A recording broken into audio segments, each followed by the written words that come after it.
What a wonderful world. Thank you, Bill, for reminding us of that in such a melodic way. And to Brian and Kent and Todd.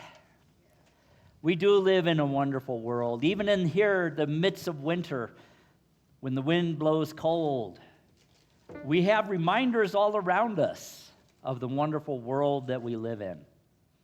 One of the reminders of the wonderful world we live in, I forgot to mention earlier when we were pushing the button, and that is that sometimes some of you come to us with ideas that revolutionize and change and make it possible for us to grow the way we are growing. And so I'd like to thank John Vandermeer for bringing us the idea of Planning Center, because it is making a big difference in our community and in what we are about this year. So thank you, John. Other reminders of the wonderful world we live in are like our beautiful flowers up here from Eddie. Thank you. Yes. So even in the midst of a wintertime experience, we have opportunities to remember the beauty around us, the cycles of nature, and how she works in us and through us. Now, some of you may, if you're new here, you may be going, wow, he's talking about Mother Nature and things. We're singing a Native American song. I want you to know that Unity Spiritual Centers honor all paths. We recognize that there is value in every spiritual path the world has ever known. And so we embrace it, we share it, we examine it, and we incorporate it into our beliefs. There is great wisdom in every single path. So today we are going to be exploring the wisdom of nature. You know, last week we talked about rest and how wintertime, whether it be the season of winter or a season in our own experience of winter, how important those times of rest are, those times of turning within, of taking time for ourselves to let go, to rejuvenate, to create space. This week, somebody came up to me and she told me, she said, I really loved your lesson last week, but I'm afraid I've been embracing rest too much lately. To which, if any of you are wondering that, I would say, don't worry. The energy of spring naturally follows the energy of winter. And there will come a time when the days, whether they are the days of the season or the days in your experience, are longer and warmer, when you will want to push out from that time of rest and embark on new adventures. Nature knows this. It's wired into us. It's wired into all life. There is great wisdom in nature. I like to think that there are 3 R's that nature practices. And the first one is rhythm. Rhythm of rest, rhythm of birth, rhythm of growth and expansion, rhythm of harvest and letting go back into a rhythm of rest. The next R is release or renewal. It's important that we let go. God rested on the 7th day. If God can do it, we can do it. We put all of our efforts into creating our lives. And then there are times when we must, let go and let it unfold. When you're raising children, they reach a point in life where you have to let go and let them become who they are. I believe that when God created the universe and the earth and all of us, and I don't believe it was 6 days, but however long it took, then there was a time when God says, go, grow, become yourself. That is the cycle of nature. That is the wisdom of nature. And the third R is reverence. We should be able to have great reverence for nature, for the cycles of life, for this creating and letting go, creating and giving freedom to creation itself. So there is a rhythm. In the seasons, we have spring, a time of emergence, a time of new beginning. In the summer, a time of growth and building. In the autumn, harvest, reaping, manifesting. And in the winter, releasing, letting go, and resting. and then it begins again with spring. Think about the traditional Christian cycle of holidays. We have Thanksgiving, where we give thanks for what has been created, what has been manifest. Then we move into winter, and we have a celebration of birth with the birth of Jesus. And Easter, which was originally a celebration of emergence, of resurrection, of new life. But right now we are in winter. You might have realized that yesterday if you went outside in that wind. I know a lot of people don't like it. And while I would not stand out there for very long, I love it. Because that wind reminds me of the flow of life, the flow of energy, and that there is something happening. Earth herself is mixing up the air, mixing up the different stuff that's in it, bringing us something new, preparing us for the spring. There is a purer life that will emerge out of the winter. And I was telling somebody this morning that this series, The Gifts of Winter, is sometimes a little challenging to write because here in New Mexico, we don't have winter like most places. Yes, yesterday was a little chilly, but we don't have this much snow and 20 below zero and things like that. But we still have the feeling of what winter can be. We still recognize that it is a time of turning within. It is a time when we let go of that which we no longer need. I quoted Rumi last week. Rumi wrote, "Be like a tree and let the dead leaves drop."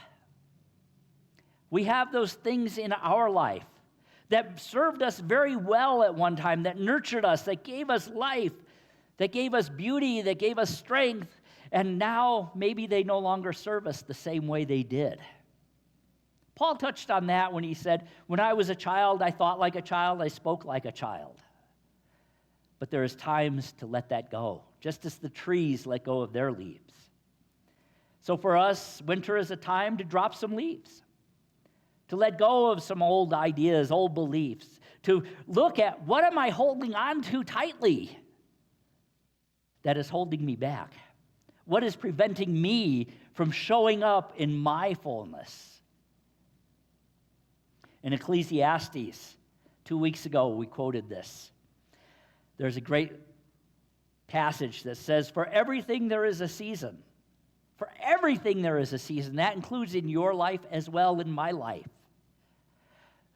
There is a time for every matter under heaven. Heaven represents the divine mind, the mind of God. And underneath that is us, contained within it. There's a time for every matter of that. A time to be born and a time to die. A time to plant and a time to pluck up that which was planted. A time to kill and a time to heal. A time to break down and a time to build up. A time to weep and a time to laugh. It goes on and to finally ending with a time for war and a time for peace. Now, I have heard that interpreted many ways. Well, it's time for war. I think the time for war is past permanently. We've done that. We've been there. Maybe it's time to embrace something new. Yes, you could applaud. But what causes those times when we say, it must be time for war? The biggest war we fight is in here and in here. If we could get these right, we would not have war in the outer. We may choose to resist change, to fight the seasons, or we can learn to flow gracefully with them, as nature does. We can embrace the rhythm of life. Last week, I touched briefly on the idea that the Chinese have symbols for the seasons, and the symbol for winter is water. Water is both flexible and adaptable. It can conform to any shape and yet erode the largest boulder. Water is powerful in its subtlety. And we can learn from this tradition, these symbols. They each have something to teach us. The Chinese have 5 elements that represent elements within ourselves: wood, fire, earth, metal, and water. And as I said, the water represents balance. It represents fluidity. It represents the ability to flow with life. Rather than resist life, to step into an experience and move with it and grow through it. If you think about an electrical circuit, what happens when there's resistance? Any electricians in here? It burns out. That's what causes a short. When we resist, we create a blockage of energy. It cannot flow, it cannot evolve. And one of the ways we can move through resisting is to rest, to take time to nourish ourselves, to take time to seek guidance, perception, to reflect, and then allow it to flow out again. Flow out with love, compassion, understanding. You know, I think it's appropriate that the celebration of love we have in our culture on February 14th, which just happens to be Ash Wednesday this year, is in the cold, what is in some places the coldest time of winter.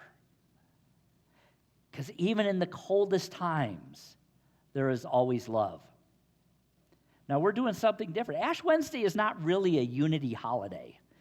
I mean, those of you who grew up in traditional Christianity know that Ash Wednesday is a reminder that we are dust. I chose this year that we are instead going to remind ourselves that we are love. Yeah. That in the midst of this, there is love, and that we can be that in expression. So we are beginning to understand how important winter is, how important it is to be in alignment, in the flow of nature. How important that even though we are having a human experience, we are part of the greater whole. We are not separate from nature. We are a part of nature. As I was writing this, I was thinking about all the animals in the world. And many of them in the further north go into a time of hibernation, where they go within to their dens, where maybe they are gestating new life, when they're waiting, just taking that time to rest and wait for the return of the sun. How wise are the animals of the earth? Meister Eckhart wrote this: every single creature is full of God and is a book about God. Every creature is a word of God. If I spend enough time with even the tiniest creature, like a caterpillar, I would never have to prepare a sermon. So full of God is every creature. There's a wonderful book written by Gail Boss called All Creation Waits. Gail practices a path of nature. And she writes in her book about how when her children were little, her son came to her and said, "Mom, my friends all have this calendar this time of year where they open little windows and there's candy inside." Advent calendar. And she thought, well, that's not really our practice, but I can understand his desires here. How could I create something that would resonate with us? And so she wrote, when I wanted to add an Advent calendar to our practice, I looked for one that would, like fasting, giving away, and praying, help us enjoy Earth's seasonal rhythm. The ones at the Christian bookstores featured a thumbnail-sized case of the Nativity behind the daily doors. And better than pictures of candy canes and gift packages, I was looking for daily miniatures that were less about Christ's human birth and more about the need for that birth. That's an important line. I wanted my little boy opening each door to sense that Advent is about darkness and hope and fear and hope and loss and hope. I set about making it. The pictures I found myself drawing behind the little cutout doors were of creatures. Behind door number 1, a turtle. Behind door number 2, a diamond-skinned snake. Then a loon, a wild goose, a bear, a doe, a crow. Did I say a beer? God has a sense of humor. It was supposed to be bear. We'll do that on another sermon. Getting back to our story, looking at the animal portraits year after year reminded me how a healthy soul responds to the encroaching darkness. And there's more than one response. You can look at nature, at bears, or you can have a beer. It doesn't matter. I ad-libbed that. There's the turtle response, the loon response, the black bear's response, when that primal fear of the dark, of the end, begins to slide over us. Animals have wisdom. Unconsciously, they offer unfearful responses. They take in the threat of the dark and the cold, and they adapt in amazing and ingenious ways. They shape themselves to life as it is given. They do not resist. Rather, they embrace the moment. They do what they need to do to survive. They go within so that they can prepare, so that they can have hope for the spring that is coming. She writes, all 24 creatures enact heart and soul realities for us. Each in its own way says, the dark is not an end, but a door. This is the way that a new beginning comes. When we were faced with darkness in our lives, whether it be a season or an experience, we can know even then that something is waiting to be birthed. Remember what we learned in week 1 about the stages of our lives as understood in the Hindu tradition? The teaching that every season is inevitable, that we can relax into the flow and the flow of our lives and recognize that we are part of a greater flow, that not only do we come from the generations before us, but we have a responsibility for the generations that come after us. This idea of responsibility and our place in the flow of life permeates every spiritual path the world has ever known. It's traditionally known as the 7th generation principle. And here in our culture, it has had a big impact on us as a people, as a nation. Most people are unaware that the Haudenosaunee philosophy, that's a Native American tradition, that the decisions we make today result or should result in a sustainable world for our children down to 7 generations. How important is that idea? What kind of impact has it had? It had so much of an impact on Benjamin Franklin that he made it the basis for a new country. As they were writing the Constitution, he reminded them over and over again, that which we do today should benefit us 7 generations down. A lot of people don't realize our Constitution was inspired by a Native American Federation of Tribes. You may know them more commonly as the Iroquois Nation.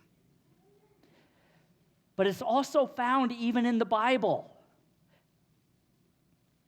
The 7th generation idea goes all the way back to Exodus.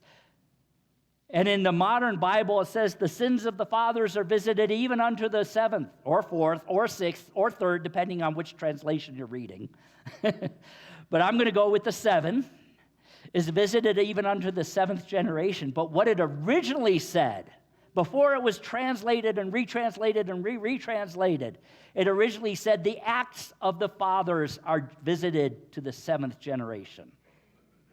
The decisions we make, the ways we live, the choices we make today will affect our children down to 7 generations. And there's psychological evidence that shows that is true even in psychology as well.